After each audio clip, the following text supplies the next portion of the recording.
IPL 2026 के qualifier one में जिस अंदाज में साई सुदर्शन आउट हुए, अब उसको लेकर हर तरफ बवाल मच गया है और अलग अलग वीडियोस सामने आ रही हैं जिसमें यह कहा जा रहा है कि साई सुदर्शन आउट नहीं थे और जो नियम है वो ये कहता है कि साई सुदर्शन को आउट नहीं देना चाहिए था। तो अब आपको इस वीडियो में हम ये बताएंगे कि Sai Sudarshan RCB versus GT का जो मुकाबला खेला गया, क्या उसमें आउट थे कि नहीं थे, आईसीसी का नियम क्या कहता है। नियम में आपको आगे बताऊंगा, लेकिन सबसे पहले एक बार आपको साई सुदर्शन के आउट होने का जो अंदाज है वो दिखाता हूं। तो देखिए, साई सुदर्शन बल्लेबाजी कर रहे थे, गुजरात टाइटंस की पारी का तीसरा ओवर था। साई सुदर्शन गेंद को कट मारते हैं, जेकब डफी गेंदबाज थे, साई सुदर्शन की गेंद को कट मारते हैं और गेंद बाउंड्री की तरफ जा रही होती है। लेकिन तभी क्या होता है कि साई सुदर्शन के हाथ से जो बल्ला है वो छूट जाता है। साई सुदर्शन इस अंदाज में कट मारते हैं और बैट पीछे की तरफ आके, यानी कि उनके हाथ ऐसे लेकर आते हैं और यहां पर आकर जो बैट था उनके हाथ से छूट जाता है और उसके बाद जो बैट है वो विकेट पे जाके लग जाता है, जो स्टंप्स है उस पे जाके लग जाता है और लाइट जल जाती है। और उस समय साई सुदर्शन को ध्यान ही नहीं रहता कि बल्ला उनके हाथ से छूट गया है और वो आगे बढ़ चुके थे रन लेने के लिए।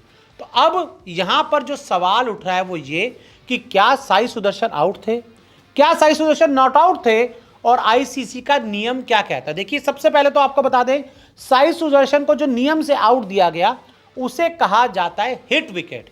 लेकिन कुछ लोग कह रहे हैं कि भाई वो तो शॉट खेल चुके थे, गेंद बाउंड्री पार चली गई थी, तब जो बैट था वो विकेट्स को जाके लगा।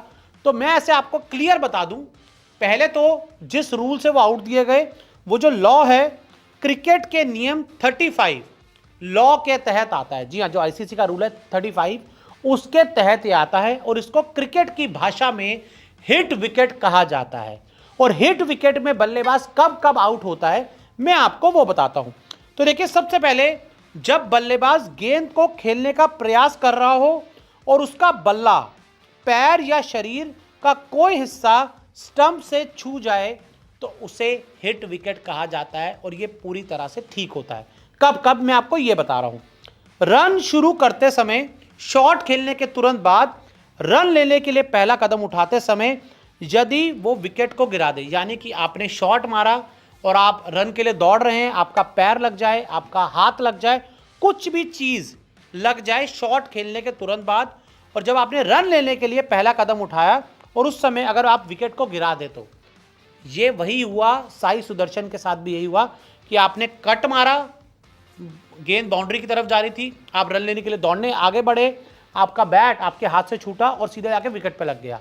यानी कि नियमों के हिसाब से साई सुदर्शन पूरी तरह से आउट थे।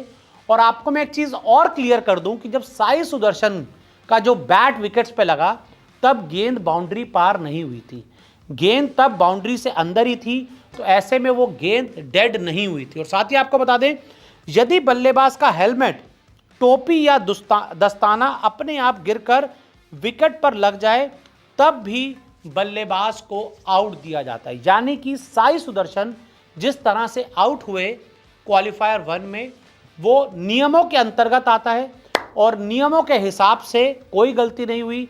नियमों के हिसाब से एम्पायर ने फैसला लिया और साई सुदर्शन को पवेलियन जाना पड़ा यहाँ पे। लेकिन बल्लेबाज को देखना होगा कि भाई, जब आप शॉट खेल रहे हो, जब आप इतने बड़े प्लेटफॉर्म पर आकर खेल रहे हो, तो आप इस तरह की गलतियां नहीं कर सकते कि आपके हाथ से बैट छूट जाए भाई।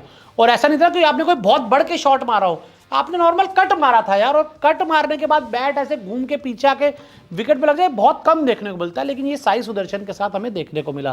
तो ऐसे में नियम के हिसाब से सब कुछ ठीक था, नियम के हिसाब से कोई गलती नहीं थी और साई सुदर्शन पूरी तरह से आउट थे।